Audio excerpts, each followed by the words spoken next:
ભાઈ આપણા બહુ જૂના ગ્રાહક છે અને આજે એમને આપણી યાદ આવી ગઈ અને યાદ આવવાનું કારણ છે કે એમને ક્યાંય ને ક્યાંય કોઈએ સજેસ્ટ કર્યું દેવ મોટર્સ, તો એમણે કીધું કે હું ત્યાં તો જાઉં છું પણ એમનું એડ્રેસ હું ભૂલી ગયો છું.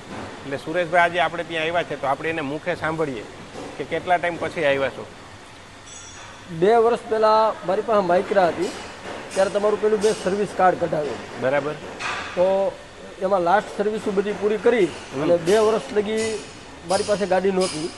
તો હમણાં ગાડી આવી તો પેલું માઇક્રાનું સોકેટ નાખેલું મોટા વરસા, તો એમાં કાંઈ સેટ થયું નહીં. તો આજ મને યાદ આવી ગયું કે દેવ મોટરનો નંબર નીકળ્યો, તમને મેં ફોન કર્યો. ઓકે. તો બહુ સરસ તમે જવાબ આપ્યો. ભાઈ તમે અહીંયા આવતા રહ્યો, સોકેટની અંદર કાંઈ બીજી કોઈ ખરાબી ન હોય, એમાં વાયર સેટ કરી અને થઈ જશે. ઓકે.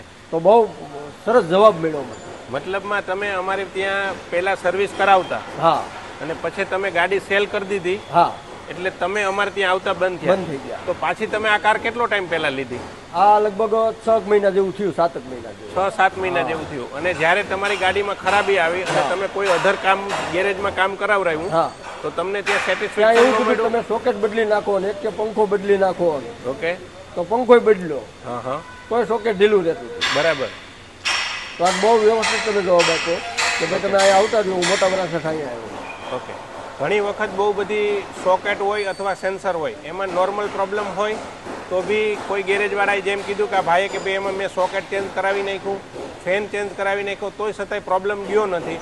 અને અત્યારે એ ફેનના સોકેટને આપણે ટચ કરીએ છીએ તો બી ફેન બંધ થઈ જાય છે. તો તમે એમાં ક્યાંય ને ક્યાંય નોર્મલ એવું સોકેટમાં ખામી હોય છે, તો એના જે સોકેટની અંદરની પીનું હોય એને આપણે ટાઈટ કરી દેવાથી એ પ્રોબ્લેમ સોલ્વ થઈ જાય છે. નોર્મલ એવું જ હોય, પણ જો વ્યવસ્થિત આપણે ચેક ન કરીએ તો એના કારણે બહુ બધી વખત આપણે ક્લાયન્ટને ખોટો ખર્ચો જતો હોય છે. તો અમે પહેલાં એવું વિચારીએ કે ભાઈ અમારા જે ગ્રાહક છે એમને એક્સ્ટ્રા ખર્ચો ન થાય અને જરૂરથી ઝાઝો ખર્ચો ન થાય, એને અમે ધ્યાનમાં લઈ અને અમે કામ કરીએ છીએ.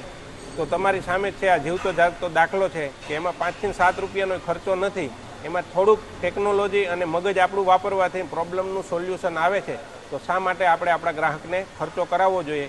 કેમ કે અમે એવું માનીએ છીએ, જો ભાઈ 5000 રૂપિયા તો ખર્ચો કરી દીધો છે, પણ એ અમે ઓછા ખર્ચામાં સોલ્યુશન લાવી અને ગેરંટીવાળું એમને કામ કરીને દેવું કે જેથી કરીને કાર ચલાવે તો એમને ચલાવતા કે એમ નહીં થાય કે ભાઈ હવે પેલું સોકેટ હલી ગયું છે. તો કેમ કે તમે કાર ચલાવતા છે તમારો દિમાગ ત્યાં જ હશે કે ભાઈ મારું પેલું સોકેટ હલી ગયું છે, મારી ગાડી ઓવરહીટ થઈ જાય. તમારે ફેમિલીને લઈને જવું હોય ત્યારે બી તમને એવા પ્રશ્ન થતા હશે. કંઈ નહીં, આપણે એનું સોલ્યુશન કરી દઈશું 100%. અને તમારે ક્યારેય કોઈ પ્રોબ્લેમ એ બાબતનો નહીં આવે ત્યાં સુધીનું અમે કામ કરી દઈશું. ઓકે. Thank you.